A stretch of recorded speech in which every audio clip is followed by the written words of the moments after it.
ओम ज्ञानतिमिरान्धस्य ज्ञानाञ्जनशलाकया चक्षुरुन्मिलितं येन तस्मै श्रीगुरवे नमः। नमः ॐ विष्णुपादाय कृष्णपृष्ठाय भूतले श्रीमते भक्तिवेदान्त श्री श्रीधर गोस्वामी इति नामने। नमः ॐ गुरुदेवाय धीमते सौम्यमूर्तये श्रीमद्भक्ति श्रीरूप सिद्धान्ति परभये श्री महात्मने। नमः ॐ विष्णुपादाय श्री राधिकाय प्रियात्मने श्री श्रीमद्भक्ति वेदांत श्री नारायण गोस्वामी इति नामने। वाञ्छाकल्पतरुभ्यश्च कृपा सिन्धुभ्यः एव च पतितानां पावनेभ्यो श्री वैष्णवेभ्यो नमो नमः। नमो महावदन्याय कृष्ण प्रेम प्रदायते कृष्णाय कृष्ण चैतन्य नाम्ने गौरीपते नमः।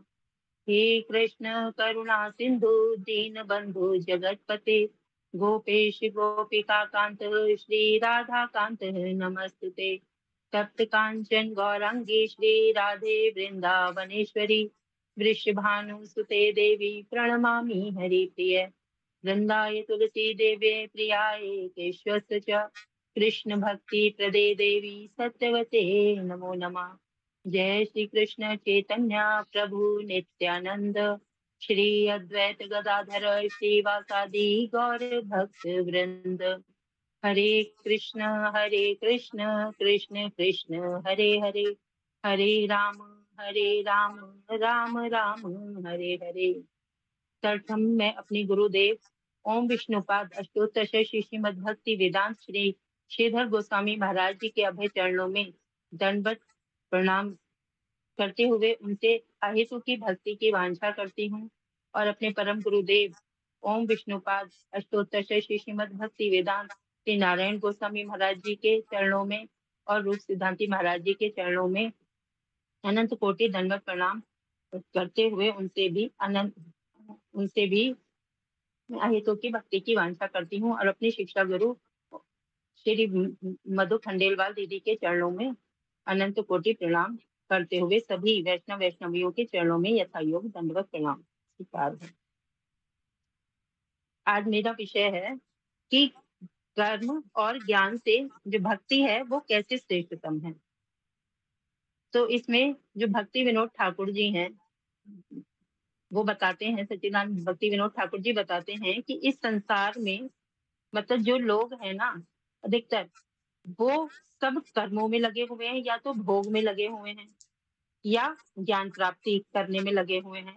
लेकिन जो भक्ति की जो श्रेष्ठता है ना उसे जो समझ पाते हैं या इस शुद्ध भक्ति में आ पाते हैं वो बिल्कुल मुट्ठी भर लोग हैं। अल्प संख्या में ही ऐसे लोग हैं जो इस भक्ति को समझ पाते हैं या मतलब गुरु वैष्णवों की अनुगत्य में भक्ति में आ पाते हैं।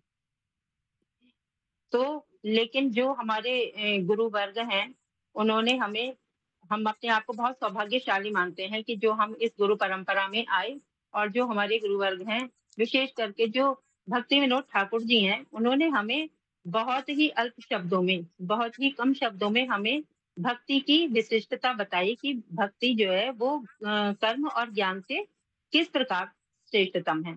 तो जो भक्ति विनोद ठाकुर जी हैं तो वो बताते हैं कि ये जो संसार है ना ये एक भव समुद्र है और इससे पार पाना मतलब बहुत ही मुश्किल है। और हम अपनी प्रयासों से कर्म द्वारा या ज्ञान द्वारा तो इससे बिल्कुल भी पार नहीं पा सकते, है ना। इससे भवसागर को बिल्कुल भी पार नहीं कर सकते। लेकिन जो हमारे गुरु वर्ग हैं उन्होंने शास्त्रों में जैसे बताया है कि जो मनुष्य है, जो ये जीव है, ये 3 साधनों द्वारा, 3 विधियों द्वारा इस भाव सागर को पार कर सकता है। तो वो जो 3 विधियां बताई हैं वो बताई हैं, एक तो कर्म योग, ज्ञान योग और भक्ति योग। तो जो भक्ति विनोद ठाकुर जी हैं वो बताते हैं कि जो मतलब कर्म है, तो जो व्यक्ति अधिकतर जो लोग हैं ना वो कर्म योग को ही अपना रहे हैं, कर्म योग में ही लगे रहते हैं इस संसार में भोग द्वारा। अब जैसे कोई इसमें जो कुछ चीजें आती हैं कर्म योग में, इसमें है जैसे वर्णाश्रम धर्म का पालन करना है, तपस्या है, यज्ञ है ना, और रोग शांति के लिए प्रयास करना है, और और उच्च कर्म के जो सुअवसर हैं, उनकी प्राप्ति करना है। तो ये जो सब चीज़ हैं, ये कर्म के अंतर्गत आते हैं और शास्त्रों में इन्हें कर्मांग कहा गया है। तो लेकिन अब वो बताते हैं कि जो इनके कर्मफल है ना इन चीज़ों के, अब जैसे इनके कर्मफल क्या हैं कि जो भी हम कर्म करेंगे ये, तो उससे हमें या तो स्वर्ग की प्राप्ति हो जाएगी और या इस मृत्यु लोक में भोग हमें मिलेंगे। इस मृत्यु लोक में हम भोग कर सकते हैं और तीसरा है जैसे भोग कर सकते हैं और उच्च अवसर की प्राप्ति या रोग शांति। ये 4 इसके फल बताए हैं। अब जैसे मतलब आज गुरुदेव भी जैसे कथा में बता रहे थे कि जैसे मान लो हम सोचते हैं कि हम कर्म कर रहे हैं कि हमने पुण्य कर्म करे कि अस्पताल बनवा दिया या धर्मशाला बनवा दी, मंदिर बनवा दिया, ऐसे ही किसी को कंबल दे दिया, किसी को दान दे दिया। तो उसमें भी हम कर्मों के बंधन में बंध जाएँगे। कैसे? कि जैसे मान लो कोई व्यक्ति है उसकी आँख खराब है, आँख में परेशानी हो गई, आँख से उसे दिखाई नहीं दे रहा। अब वो हॉस्पिटल में गया उसी में, अब उसका इलाज हुआ जब, तो उसकी आँख ठीक हो गई। लेकिन उसी आँख से उसने क्या किया? गंदी-गंदी वीडियो देखी, उल्टे-सीधे काम करे, है ना? गंदी-गंदी तस्वीरें देख रहा है वो। तो गुरुदेव बता रहे थे कि फिर उसका फल किसे मिलेगा? भई जो हॉस्पिटल तुमने बनवाया उसमें उसकी आँख तो ठीक हो गई, लेकिन उसी आँखों से वो गलत-गलत कार्य कर रहा है, तो उसका फल भी तुम्हें भोगना पड़ेगा। तो वो किया तो हमने पुण्य कर्म, अच्छे के लिए किया कि हमें पुण्य मिलेगा, लेकिन क्या हुआ? उसका हमें पाप ही भुगतना पड़ेगा। और उसके बाद गुरुदेव जैसे बता रहे थे कि जैसे दान है, तो दान का भी क्या है कि हम किसी को दान दे रहे हैं कि भई ये दान दे के हमें स्वर्ग मिल जाएगा, वो मिल जाएगा। लेकिन कह रहे थे कि दान भी जो है ना, अब जैसे नेगी महाराज थे, है ना? भागवत में कथा आती है उनकी, कि तो उन्होंने इतने बड़े दानी थे वो कि उनके पास इतनी गायें थीं, तो उन्होंने किया कि करोड़ों गायों में से कुछ गायें जैसे वो डेली दान करते थे, तो उन्होंने किसी ब्राह्मण को वो गाय दान दे दी। अब वो जो गाय थी ना, वो रात को वापस आके वो उन्हीं गायों में मिल गई। अब उन्हें तो पता नहीं था कि महाराज को तो कि ये गाय आ गई हैं। लेकिन फिर भी क्या हुआ जब अगले दिन दूसरा ब्राह्मण आया, उन्होंने वो गाय दान करी। अब जो पहला वाला ब्राह्मण था, जिसे गाय दान की थी और वो वापस आ गई थी, वो ब्राह्मण भी आ गया कि भई मेरी गाय तो वापस आ गई और ये जो आप इन्हें दान दे रहे हो, ये तो मेरी गाय हैं। तो उन्होंने नेगी महाराज ने कहा कि नहीं तो ये वापस आ गई, रात को वापस आ गई हुई, लेकिन मुझे तो नहीं पता था। तो कि ये गाय वापस आ गई हैं और ये मतलब वही गाय हैं। तो अब मैंने तो ये इन्हें दान में दे दी। अब वो बोले तो ये तो मेरी गाय है, तुम तो इन्हें दान कर सकते हो, तो फिर दोबारा कैसे दान कर सकते हो तुम इन्हें? तो उन्होंने कहा कि तुम दूसरी गाय ले लो, चाहे मतलब तुम इससे ज़्यादा ले लो, 1 लाख गाय ले लो, करोड़ों तक भी उन्होंने बोला कि तुम सारी गाय ले लो चाहे। तो लेकिन अब मैं इन्हें ये दान कर चुका हूँ, बोले नहीं, मुझे तो वही गाय चाहिए जब तुम मुझे दान दे दिया तुमने, तो फिर उन्हें कैसे दे दिया तुमने? तो बोले तुम तो गिरगिट की तरह रंग बदल रहे हो, जैसे गिरगिट रंग बदलता है, तो तुम जाओ, तुम गिरगिट ही बन जाओ अगले जन्म में। तो इतना दानी होने पर भी क्या हुआ? उन्हें गिरगिट का जन्म लेना पड़ा। तो है ना, कितना भी हम दान कर लेंगे या कितने भी हम हॉस्पिटल बनवा लेंगे, किसी को भी दान देंगे, तो उन सब का फल क्या होगा? उनका कि हम स्वर्ग की प्राप्ति हो जाएगी हमें। लेकिन फिर क्या होगा? फिर स्वर्ग से हम फिर इसी धरती पे आ जाएँगे, फिर इसी भवसागर में, दुःखालय में आ जाएँगे, है ना? फिर उन्हीं भोगों को भोगेंगे। अब दूसरा बताया तो ये हो गया जैसे रोग शांति का। अब फिर बताया उन्होंने कि जैसे अब तपस्या है कि तपस्या करके या यज्ञ करके, अब तपस्या करके भी इतनी तो अब कलयुग में मनुष्य की उम्र आयु नहीं है कि वो इतना तप कर यज्ञ कर सके या तप कर सके, है ना? तो कुछ ही समय और ना ही मन ऐसा है कि जो लग पाएगा। 2 मिनट तो किसी चीज़ में लगता ही नहीं, तो क्या हम तपस्या करेंगे? और यज्ञ है, अब यज्ञ भी पहले होते थे, राजा लोग करते थे, लेकिन कलयुग में ना तो सामग्री शुद्ध है, ना ही ब्राह्मण हैं कि जो वो इधर तो गुटखा खा रहे हैं, इधर ना जनेऊ धारण कर रखा है। तो कह रहे कि ऐसा यज्ञ भी फिर क्या लगेगा? क्या देवता उसे स्वीकार करेंगे? जबकि भागवत में जैसे कथा आती है, क्योंकि मुझे नाम ध्यान नहीं आ रहा कि जैसे उन्होंने यज्ञ किया था, पुत्र प्राप्ति के लिए यज्ञ किया था। तो लेकिन फिर क्या हुआ क्योंकि वो यज्ञ करने के बाद भी मतलब वो देवताओं ने स्वीकार नहीं किया। उसके बाद जब पता चला कि मतलब कि वो सामग्री शुद्ध नहीं थी, वो पंडित शुद्ध नहीं थे, तो लेकिन फिर क्या हुआ कि खुद जब उन्होंने देखा ब्राह्मणों ने, तो फिर उन्होंने बताया कि नहीं सब कुछ शुद्ध था, लेकिन क्या हुआ जो वो राजा थे उन्होंने पिछले जन्म में कुछ ऐसा वो किया हुआ था, पाप किया होता जिसके कारण वो यज्ञ ही नहीं हो रहा था सही से। तो फिर विष्णु भगवान जब प्रकट हुए तब उन्होंने बताया कि मतलब पिछले जन्म के दोष के कारण ये यज्ञ मतलब सही से हुआ ही नहीं, तो इसे वो देवता लोग जो स्वीकार नहीं करेंगे। लेकिन जब विष्णु भगवान ने उसे स्वीकार कर लिया, तो और देवताओं ने भी फिर उसे स्वीकार कर लिया। तो इस तरीके से तो जब उस युग में ये मतलब देवता उसे स्वीकार नहीं करते थे, तो अब तो ना पंडित शुद्ध है, ना सामग्री शुद्ध है, तो मतलब वो यज्ञ भी एक परिश्रम मात्र ही है। मात्र उसमें पैसा ही लगेगा और वो भी स्वीकार नहीं होगा हमारा। और फिर जैसे बता रहे थे दान का हो गया तो फिर जैसे चौथा आया कि ये जो है उच्च प्राप्ति के अवसर, सुअवसर। तो उच्च प्राप्ति के सुअवसर को छोड़कर ये जो जैसे स्वर्ग प्राप्ति हुई या मृत्यु लोक हुआ, मृत्यु लोक में भोग हुआ, इन्हें छोड़कर ये तीनों तो मतलब बिल्कुल माहिक है। लेकिन ये जो चौथा है ना, उच्च अवसर प्राप्त करने उच्च जन्म प्राप्त करने के अवसर, तो इसमें बताया कि मान लो तुमने अच्छे कर्म करे, बहुत अच्छे कर्म करे इस मृत्यु लोक में रह के, और उसके बाद तुम्हें जन्म मिल गया, बहुत अच्छे परिवार में जन्म मिल गया, एक धनी परिवार में जन्म मिल गया तुम्हें। लेकिन क्या वो शाश्वत है? वो निज तो नहीं है, वो भी टेम्परेरी है कि कुछ समय के लिए तो तुम भोग भोगोगे और उससे कर्म के बंधन में बन जाओगे, और फिर तुम उसी स्वर्ग जाके फिर यहीं पे फिर इस पृथ्वी पर आ जाओगे। तो ऐसे ही घूमते घूमते घूमते घूमते कर्मों के द्वारा और उनमें हमारी आसक्ति बढ़ती ही जाएगी और हम यही घूमते रहेंगे। तो इससे मतलब इस भवसागर को ही नहीं प्राप्त कर सकते कर्मों के द्वारा, तो भगवान की प्राप्ति तो बहुत दूर की बात है। तो ये हमें भक्ति विनोद ठाकुर जी ने इसमें बताया कि कर्म मार्ग से कुछ नहीं होगा, और अगर वो ही कर्म हम भक्ति से जोड़ दें, है ना, भक्ति उसमें जुड़ी हुई है, तो फिर हम धीरे धीरे भगवत प्राप्ति कर सकते हैं। जैसे हम घर का कार्य भी कर रहे हैं, है ना, कुछ छोड़ने की हमारे गुरुदेव बताते हैं कि इसमें कुछ भी छोड़ने की जरूरत नहीं है, सिर्फ अपने विचारों को चेंज करने की आवश्यकता है। कि घर का भी काम कर रहे हैं तो सोचो कि ठाकुर जी का घर है और हम झाड़ू लगा रहे हैं तो ठाकुर जी के मंदिर में लगा रहे हैं, है ना। खाना तो बनता ही है घर में, सब लोग खाते हैं, लेकिन अगर उसी चीज को हम ये सोचें कि भाई हम ठाकुर जी का भोग बना रहे हैं, उसी प्रसाद को हम सबको दे रहे हैं, तो इससे सबका ही उद्धार होगा, तो इसमें भी सबका उद्धार हो जाएगा।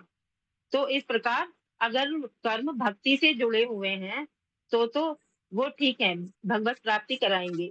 लेकिन अगर वो खाली कर्म है तो फिर उससे हम यहीं भटकते रहेंगे, आगे नहीं जा सकते।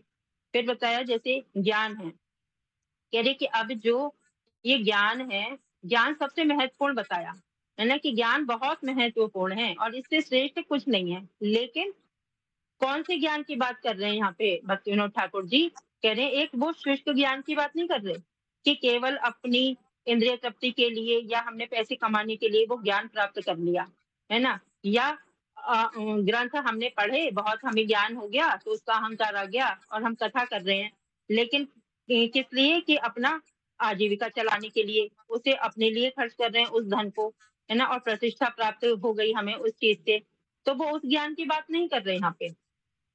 तो वो ज्ञान की बात कर रहे हैं जो भक्ति से जुड़ा हुआ हो। यानी कि अब ज्ञान जो है महत्वपूर्ण भी इसलिए है कि जो मनुष्य ये जीव है, हम जो लोग हैं जीव, वो अपने स्वरूप को भूल चुके हैं, है ना। जब हम भगवान से अलग हुए, जैसे भक्ति विनोद ठाकुर जी ने जैव धर्म में बताया कि भगवान की 3 शक्तियां हैं, है ना। जैसे एक तो है बहिरंगा, एक अंतरंगा और एक है तटस्था शक्ति। तो जो ये जीव है ना, जो तटस्थ शक्ति से निकला है जो जीव है, अब तटस्थ शक्ति बीच में है, और एक तरफ है माया शक्ति और दूसरी तरफ है एक तरफ है माया और दूसरी तरफ है भगवान का धाम, भगवान का धाम है। अब जो जीव है अब बीच में खड़ा होकर, तटस्थ शक्ति पर खड़ा होकर, अब वो इधर भी देख रहा है कि माया है कि मैं इधर जाऊं या इधर जाऊं। अब वो सोचते सोचते अब उसके पास पूरा मतलब वो है कि वो किधर भी जा सकता है। एक पूरा अवसर है कि वो माया की तरफ भी जा सकता है ना? और भगवान के धाम की तरफ भी जा सकता है। तो उसे पूरी चॉइस है चुनने के लिए। लेकिन फिर भी क्या हुआ? हम लोग जो है माया की तरफ चले गए भगवान को भूलकर। लेकिन भगवान कितने दयालु, कितने कृपालु। तो जैसे गुरुदेव आज बता रहे थे कि भगवान इतने दयालु कि जिस जगन्नाथ जी की मतलब कि अरे मेरे बच्चे, जब उन्होंने देखा यहाँ पे जीव इतना दुखी हो रहा है, परेशान हो रहा है कि अरे मेरे बच्चे यहाँ पर इतना परेशान हो रहे हैं, इतना दुख रहे, जैसे एक माँ बाप है अपने, अगर बच्चा दुखी होगा ना तो एक माँ बाप भी खुश नहीं रह सकते, उनका मन अपने बच्चे में ही पड़ा रहेगा। तो ऐसे ही जो हमारे परम पिता हैं, तो वो अपने बच्चों को देख के क्या कभी खुश हो सकते हैं? कभी नहीं होंगे दुखी देख के, है ना? तो वो भी दुखी होते हैं। और जगन्नाथ जी के रूप में जब आते हैं तो कहते हैं अरे एक बार तो मेरी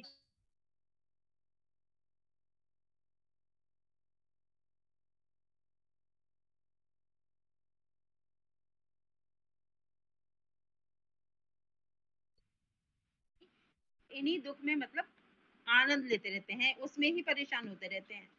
जैसे गुरुदेव बता रहे थे कि मान लो एक बच्चा भी है ना, तो हमारी जो आसक्ति है कर्म करते करते अब ऐसी हो गई है कि अगर वो बच्चा हमें दुत्कार भी रहा है या हमें गाली भी दे रहा है ना, और वो परेशान है, तो फिर भी हम मतलब उसी से ही चिपके रहेंगे। अरे मेरा बच्चा इतना परेशान, अरे मेरा बच्चा ऐसा ऐसा, वो फिर भी मतलब हमारी आसक्ति एक गाली सुनकर भी या इतना दुत्कारे जाने पर भी, अपमानित होने के बाद भी हमारी आसक्ति नहीं जाती और भगवान के प्रति लगती ही नहीं वो आसक्ति, जबकि पता है कि वो परम पिता ही सब कुछ करने वाले हैं, ये टेम्परेरी है, सब कुछ अपने अपने सब भोग कर्मों को भोगने के लिए आए हैं, है ना? फिर भी लेकिन हमारी आसक्ति नहीं होती। लेकिन जब गुरु वैष्णव हमें तो ऐसे ज्ञान को बताया कि मतलब ये ज्ञान जो है अगर भक्ति से जुड़ जाएगा, तो भक्ति विनोद ठाकुर जी ने हमें निष्कर्मय ज्ञान के बारे में बताया।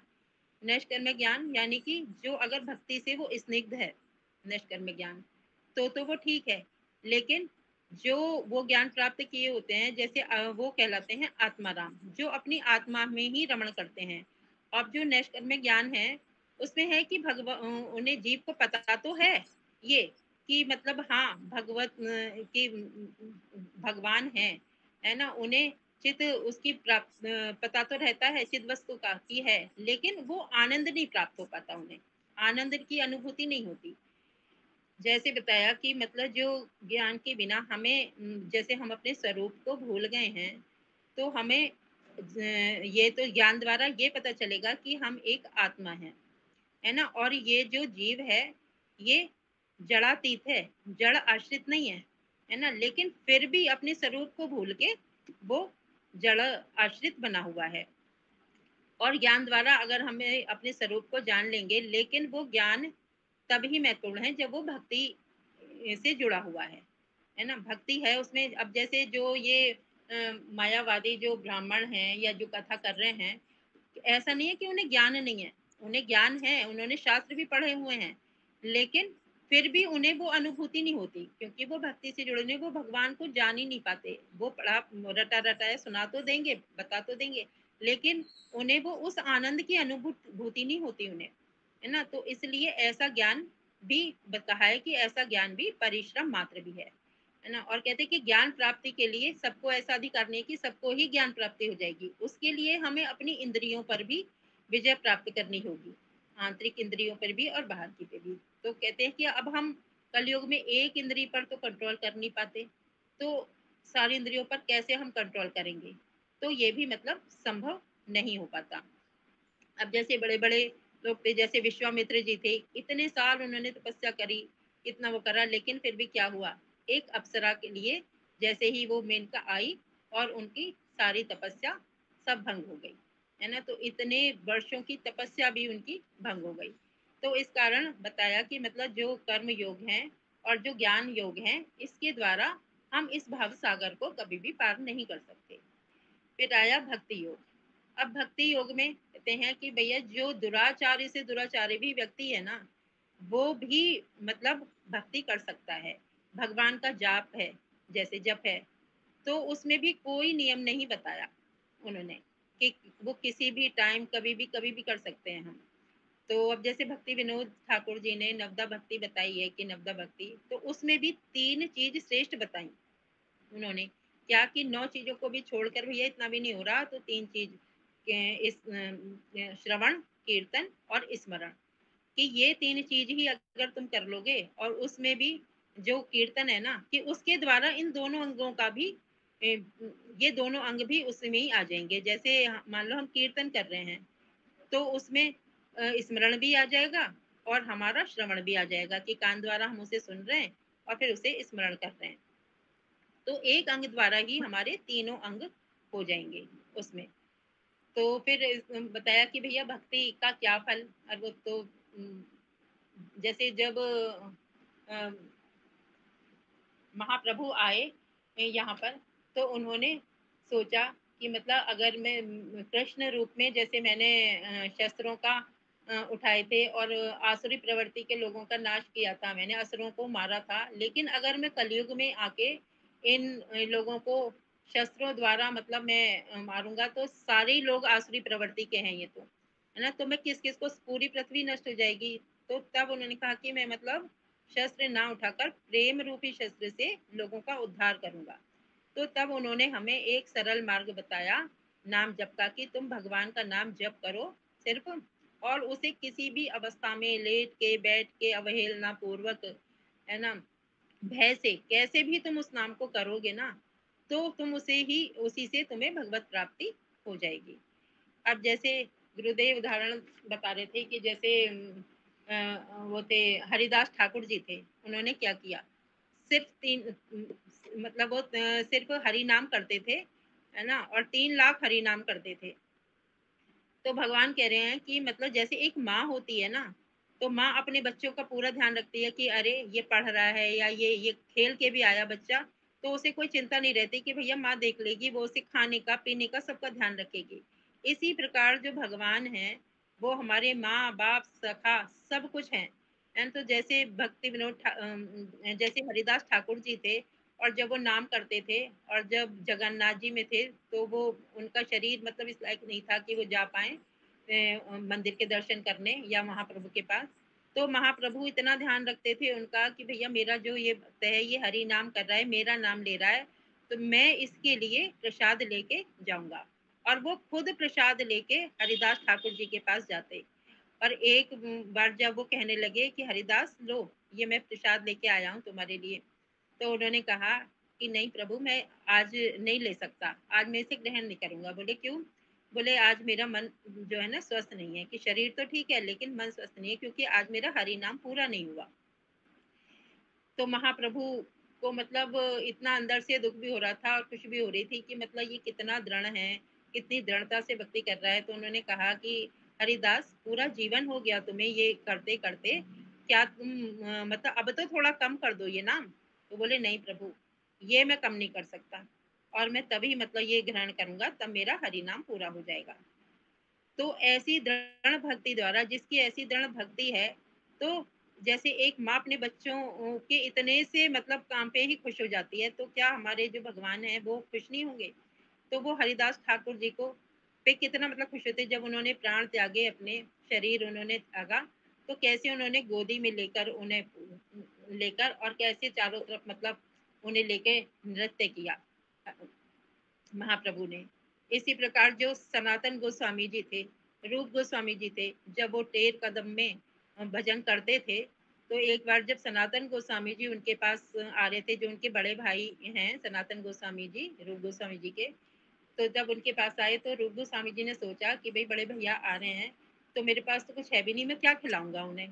क्या खाएँगे वो? तो कुछ है भी नहीं खाने के लिए। बस उन्होंने इतना सोचा, और वो भजन ही तो कर रहे थे भगवान का। इतना सोचते ही मतलब जो राधा रानी हैं, वो एक बच्ची का रूप धारण करके आईं और कहने लगी, "बाबा, आपने तो कुछ खाया ही नहीं और सुबह से भूखे हो। लो मैं चावल लेके आई हूँ और दूध लेके आई हूँ और इन्हीं है, आप ये बना के खा लेना इसको, आप भूखे हो।" बोले, "हाँ लाली, इसे रख दे, मैं खा लूँगा।" तो तब पूछा कि भैया तुम कहाँ से आई हो, कौन हो? बोले, "अरे बाबा, आपको ये नहीं पता, मैं तो पड़ोस में ही तो रहती हूँ।" तो बोले, "अच्छा लाली रख जा, मैं खा लूँगा।" और फिर वो अपने भजन में लग गए, उन्हें ध्यान ही नहीं रहा। और तब फिर राधा रानी ने आके देखा, अरे ये तो ऐसे ही रखा है। तो राधा रानी ने खुद खीर बनाई, उनके लिए खीर बनाकर रखी। तो और जब सनातन गोस्वामी जी आए तो तब उन्हें वो खीर खिलाई। तो सनातन गोस्वामी जी ने तो इतनी स्वादिष्ट खीर कभी खाई नहीं थी। कहने लगे, इतनी स्वादिष्ट खीर ये किसने बनाई रूप? तो वो कहने लगे कि ये तो एक लाली रहती है, छोटी बालिका रहती है यहाँ पे, वो रख गई थी और शायद मुझे लगता है वो खुद ही बना गई, उसने बनाई है। और तब उन्होंने ध्यान लगा के देखा ना, तो तब उन्होंने कहा कि रूप तुम्हें पता है ये किसने बनाई है? ये राधा रानी ने बनाई है, वो आई है बनाने के लिए। और मतलब क्या तुमने कुछ सोचा था? क्या मन में तुम्हारे कुछ भाव आए? तो बोले हाँ, जब आप आ रहे थे तो मैंने सोचा था कि मतलब भई आ रहे हैं तो मैं मतलब क्या खिलाऊँगा उन्हें, कुछ है भी नहीं। तो बोले कि अब कभी भी ऐसे भाव मन में मत लाना कि जिससे मतलब राधा रानी को यहाँ आके खीर बनानी पड़ी, कि हम सेवा करने आए हैं या सेवा लेने आए हैं उनकी। तो तब उन्होंने उन्हें बहुत डाँटा। तो ऐसे ही जो माधवेंद्र पुरी जी थे, तो वो जब वहाँ पे गए, रेमोना में गए भजन करते-करते, तो वहाँ पे जो बैठे थे, तो वहाँ पर जो ठाकुर जी को खीर का प्रसाद लगता है, तो उसे बोलते हैं अमृत केली। तो जब उसको वो ले जा रहे थे जो वहाँ के पुजारी थे खीर का भोग लगाने, तो जब माधवेंद्र पुरी जी ने देखा ना, तो उन्होंने सोचा कि अरे मतलब अ, अगर मुझे पता चल जाता कि इसका स्वाद कैसा है, कुछ चखने को मिल जाती, तो मैं भी फिर अपने ठाकुर जी को ऐसे ही भोग लगाता इसका। तो जब बस उन्होंने इतने ही भाव आए थे और फिर उन्हें मतलब इतनी ग्लानि भी हुई कि अरे! मतलब अभी ठाकुर जी को तो भोग लगा नहीं और मैं ऐसे सोच रहा हूँ कि भई ये मुझे मिल जाती, तो उन्हें अपने ऊपर बड़ी ग्लानि होने लगी। तो फिर जब उन्हें भोग लग गया तो लेकिन उन्हें वो किसी से माँग के नहीं खाते थे कभी भी, चाहे उन्हें मिले या ना मिले, किसी से माँगते नहीं थे माधवेंद्र जी। तो अब रात को जब सारे वो कुल्हड़ वो हो गए, तो ठाकुर जी ने खुद एक खीर का कुल्हड़ अपने पीछे, वस्त्र के पीछे छिपा लिया। और जब रात को वो माधवेंद्र पुरी जी सो गए, तब उन्होंने अपने पुजारी से कहा में कि अरे मेरा एक जो भक्त है ना माधवेंद्र पुरी, वो भूखा ही सो रहा है और एक खीर का कुल्हड़ उन्हें दे दो, तो दे के आओ उन्हें अभी। तो वो कहने लगे कि ठाकुर जी वो तो खत्म हो गई खीर, तो सारे कुल्हड़ चले गए। बोले नहीं नहीं, तुम देखो एक खीर मेरे वस्त्र के पीछे, जहाँ मेरा विग्रह है उसके पीछे एक खीर का कुल्हड़ रखा है और वो मैंने उसके लिए चुरा के रखा था वहां से। तो तब उन्होंने जाके देखा, पुजारी ने तो वो खीर वहाँ पे रखी थी। और जब उन्होंने लाके वो ढूँढते हुए आए, अरे माधवेंद्रपुरी कौन है? माधवेंद्रपुरी कौन है? तो जब उन्होंने देखा कि हाँ, मैं हूँ, तो बोले अरे! ये खीर तुम्हारे लिए, और तुम्हें पता है कि मतलब ये ठाकुर जी ने तुम्हारे लिए खीर चुराई है, तो तुम कोई साधारण तो हो नहीं। अब उन्हें इतना वो लगा माधवेंद्रपुरी जी को कि अरे! मतलब मेरे लिए ठाकुर जी ने चोरी की, है ना? तो गुरुदेव बता रहे थे कि अगर कोई इस जगत में किसी को चोर को अगर चोर बोल दे ना, तो वो ऐसा भी ये नाराज़ हो जाएगा कि ऐसे लड़ने के लिए तैयार हो जाएगा कि मुझे चोर कह रहा है ना? और ठाकुर जी का नाम वहाँ पे क्या पड़ गया? खीर चोर गोपीनाथ। और ठाकुर जी उससे मतलब इतने प्रसन्न हो रहे थे, लेकिन जो हमारे भक्त हैं, जो हमारे आचार्य हैं, उनके भाव ऐसे कि जब उन्हें माधवेंद्र पुरी जी को पता चला ना कि अब सब लोगों को पता चल जाएगा कि मतलब मैंने खीर मेरे लिए ठाकुर जी ने खीर चुराई, तो सब लोग मतलब मेरे पास आएँगे, मेरे दर्शन के लिए आएँगे। तो उन्हें प्रतिष्ठा नहीं चाहिए थी, है ना? वो सच्चे मन से ठाकुर जी की भक्ति करते थे। तो इसलिए वो रातों रात ही वहाँ से चले गए कि कोई किसी को मतलब ये ना पता चले और कोई मेरे पास ना आए कि मेरे मुझे प्रतिष्ठा नहीं चाहिए, है ना? फिर तो ऐसे-ऐसे हमारे आचार्य हुए। तो ये सब किसके कारण संभव हुआ? इस हरि नाम के, इस सच्ची भक्ति के कारण। तो एक भक्ति जो है वो ऐसी है कि जिसके कारण भगवान, हाँ, इस आम जगत में तो या ज्ञान मार्ग द्वारा और कर्मयोग द्वारा तो हम भगवान के पीछे जाते हैं कि भई भगवान हमें मिल जाए, लेकिन वो मिलते नहीं हैं। लेकिन भक्ति द्वारा एक नाम भी अगर हम श्रद्धा पूर्वक लेंगे ना, तो खुद ठाकुर जी चलते-चलते आते हैं। जैसे सनातन गोस्वामी जी थे, जब वो वृंदावन में रहते थे, तो ठाकुर जी एक बार उनसे कहने लगे, जब वो मतलब बिल्कुल ब सु बिल्कुल बिना नमक के ना फी की बाटी खाते थे, और ऐसे ही जल पी के सो जाते थे। लेकिन जब वो गए ना, तो ठाकुर जी उनसे बोले, बाबा मैं भी आपके साथ चलूँगा। तो सनातन गोस्वामी जी बोले, ना लाला मैं ना ले जाऊँगा, क्योंकि मैं तो भई तू तो तेरे यहाँ तो इतनी गइयाँ और इतना मक्खन था, तुम तो इतना वो खाते थे, और मेरे पास क्या है, मेरे पास तो सूखी बाटी है। मैं तो फीकी बाटी खाता हूँ, मेरे पास कुछ नहीं है, मैं क्या खिलाऊँगा तुम्हें? तो वो कहने लगे कि ना बाबा कोई बात ना, मैं तो वही खा लूँगा, मैं चलूँगा आपके साथ। बोले लाला मेरे पे तो उठाया नहीं जाएगा और चलना है तो पीछे-पीछे मेरे आ जाओ। तो ठाकुर जी उनके पीछे-पीछे गए और बोले जो तुम खिलाओगे मैं वही खा लूँगा। और जब फीकी बाटी बनी तो वो खाने लगे। 1 दिन खाई, 2 दिन खाई, तीसरे दिन कह रहे बाबा इसमें थोड़ा-सा नमक तो डाल देते, ये तो फीकी है, थोड़ा-सा नमक। बोले लाला आज तो तुम कह रहे हो कि इसमें नमक डाल दो, कल कहोगे मुझे मक्खन दे दो, फिर कहोगे मुझे ये दे दो, छप्पन भोग दे दो। भैया मैं कहाँ से लाऊँगा? मेरे बस की ना ऐसे ही खानी है तो खाओ। तो तो इस तरीके से ना फिर कोई एक उसका व्यापारी आया नमक का, तो तब वहाँ पे जब उनका नाव रुक गई, तब वहाँ पे मतलब उन्होंने कहा कि नमक यहाँ पे मतलब दो, तो तब उन्होंने वो नमक वहाँ पे दान किया, तो तब वहाँ पे नमक की मतलब वो बाटी खाते थे। तो इस तरीके से मतलब ठाकुर जी जबरदस्ती उनके साथ जा रहे हैं। वो ले भी नहीं जा रहे लेकिन फिर भी जा रहे हैं। तो भक्ति के द्वारा हम ऐसे भगवान को मतलब प्रसन्न कर सकते हैं और आसानी से इस भव सागर को प्राप्त करके अपने गुरु वर्ग की आज्ञाओं का पालन करके जो हमें गुरुदेव बता रहे हैं उनकी आज्ञा का पालन करके उनकी वाणी द्वारा उनकी सेवा करके हम आसानी से भगवत धाम जा सकते हैं, है ना। जैसे एक भजन है कि हरि का भजन करो, हरि है हमारा, हरि के भजन बिना, कृष्ण के भजन बिना नाही गुजारा, हरि का भजन करो, हरि है हमारा, हरि नाम से तेरा काम चलेगा, हरि नाम ही तेरे साथ चलेगा, हरि नाम लेने वाला, कृष्ण नाम लेने वाला, हरि का है प्यारा, हरि का भजन करो, हरि है हमारा, हरे कृष्ण कृष्ण कृष्ण हरे हरे, हरे राम राम राम हरे हरे। इतना ही बोल के मैं अपनी वाणी को विश्राम देती हूँ। वांछा कल्प